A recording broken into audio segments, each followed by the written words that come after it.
Hello tout le monde, aujourd'hui je vous fais une vidéo un peu particulière puisque mercredi dernier, j'ai pu participer à une animation de prévention aux écrans et à la lumière bleue avec Optique 2000 de Bru.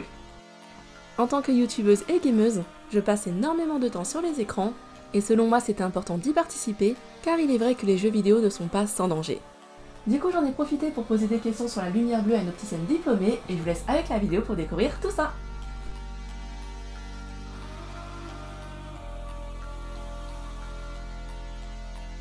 Alors du coup on se retrouve avec Julie pour répondre à quelques questions sur la lumière bleue. Bonjour. Et je vous laisse te présenter du coup. Donc moi je suis Julie Cadet, je suis opticienne, Optique 2000 à Bru. Et aujourd'hui oui on se rencontre pour parler de la protection des yeux des enfants, des adolescents et aussi des adultes qui jouent aux jeux vidéo.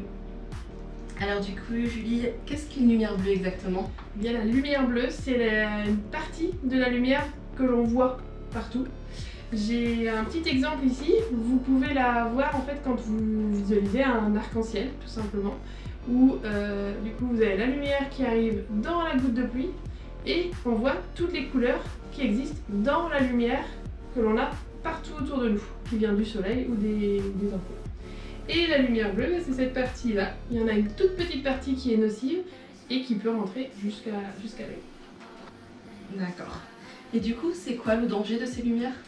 Eh bien, la lumière bleue, c'est une partie de la lumière qui peut accélérer le vieillissement de l'œil. Et en allant jusqu'au fond de l'œil, c'est-à-dire jusqu'à la rétine, va permettre d'avoir des pathologies telles que la DMLA, la dégénérescence maculaire liée à l'âge, dont on parle souvent, un petit peu plus rapidement que ce qu'on pouvait voir auparavant.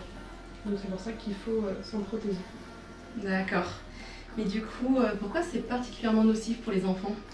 Et il faut savoir qu'avant 10 ans, à l'intérieur de l'œil, vous avez un appareil, c'est un petit schéma pour que ce soit un petit peu plus clair, je pense que ça va être très visible. Il y a un appareil qui s'appelle le cristallin, qui filtre normalement, quand on est adulte, il filtre les parties nocives des UV et de la lumière. Sauf qu'avant 10 ans, il ne filtre pas du tout la lumière bleue. Il ne joue pas son rôle de filtration. Et il laisse même passer de 1 à 2% des UV. C'est pour ça qu'on dit qu'il faut particulièrement protéger les yeux des enfants. On le fait au niveau des UV puisqu'on met facilement des lunettes de soleil maintenant, c'est acquis. Par contre, au niveau de la lumière bleue, c'est pas encore acquis, donc il faut vraiment faire attention puisque les enfants sont pas mal sur les écrans, comme les adultes. Et du coup, comment peut-on s'en protéger?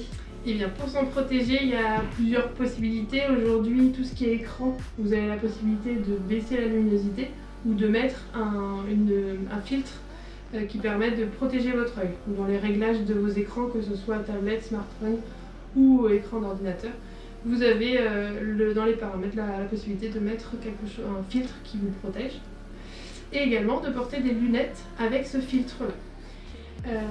Ce filtre va permettre de limiter l'entrée de la lumière bleue qui est nocive, elle ne va pas bloquer toute la lumière bleue, parce que c'est important de le savoir, mais si on filtre toute la lumière bleue, c'est pas bon pour notre santé, notamment pour les enfants. Vous avez des verres qui sont un petit peu jaune-orangé qui sont conseillés pour utiliser les écrans.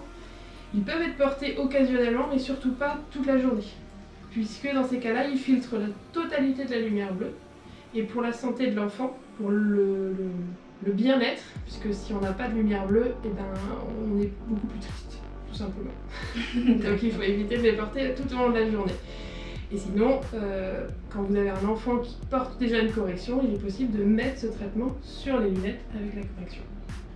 D'accord, très bien, j'ai pas d'autres questions sur la lumière bleue. Moi j'avais une petite notation par rapport aux écrans. Quand vous utilisez, on parle beaucoup de la lumière bleue, mais il y a aussi de l'ergonomie. C'est-à-dire que quand vous utilisez un écran, que ce soit tablette, ordinateur ou smartphone, l'idéal, quand vous l'utilisez pendant 1 heure à peu près, il faudrait toutes les heures justement faire une pause et regarder le plus loin possible pour soulager l'œil. Là on ne parle pas de pathologie ou quoi que ce soit, c'est juste une question d'ergonomie pour soulager. Donc, que ce soit adulte devant notre écran quand on travaille toute la journée, que ce soit les enfants quand ils sont en train d'écrire ou de lire pendant plusieurs heures, l'idéal c'est de regarder par la fenêtre On regarde le plus loin possible, il faut que ce soit net et on revient à notre travail. Pour que ce soit faisable, il faut qu'on soit proche d'une fenêtre, vous allez me dire. Et justement, cette fenêtre, elle doit être perpendiculaire à tout ce qui est écran que vous utilisez. Ça, c'est en particulier pour les adultes qui travaillent sur écran. Si votre ordinateur est face à une fenêtre ou que vous êtes dos à la fenêtre vous, eh bien vous allez avoir tout ce qui est reflet. C'est pas confortable, donc l'idéal c'est d'être perpendiculaire. C'est deux choses importantes à connaître en plus de la lumière bleue quand on utilise les écrans. D'accord, je ne savais pas tout ça. Donc on va faire attention aux écrans. C'est noté. La place de l'écran.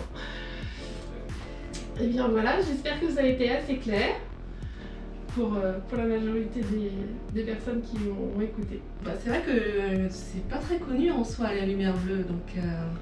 Non, on en parle assez souvent puisque au magasin on pose des questions et on voit que les gens utilisent de plus en plus des écrans. J'entendais une dernière information en disant qu'en moyenne, ça c'était une moyenne avant les différents confinements, un Français passait par jour 4 heures, 22 minutes devant un écran. Par jour du coup. Par jour, en moyenne. Et ça c'était en 2018. Donc j'imagine qu'en 2022, on est largement au-delà. Je conçois, parce que je le vois personnellement autour de nous. On est tout le temps sur l'écran pour le travail. Et puis à la maison, on a plein de choses à faire sur l'écran également. On ne peut pas demander aux enfants de faire autre chose. Ils ont raison. Les écrans, on les utilise pour la vie de tous les jours, notamment pour s'amuser au niveau des jeux. Donc autant les protéger. Les laisser s'amuser et les protéger. Bon, bah du coup c'est bon pour moi. Parfait, pour moi aussi. Bah, merci beaucoup Julie pour toutes ces questions et d'avoir répondu. De rien, merci pour l'invitation. Je t'en prie. Bonne journée. Bon et ben voilà pour tout ce qu'il y a à savoir sur la lumière bleue. Avant de vous quitter, je tenais à remercier toutes les personnes qui sont venues participer à cette animation, et particulièrement l'équipe d'Optique 2000 de Bru, qui ont vraiment été adorables et qui m'ont permis d'animer cette campagne. Sur ce, je vous laisse et je vous dis à très vite dans une prochaine vidéo. Bye bye.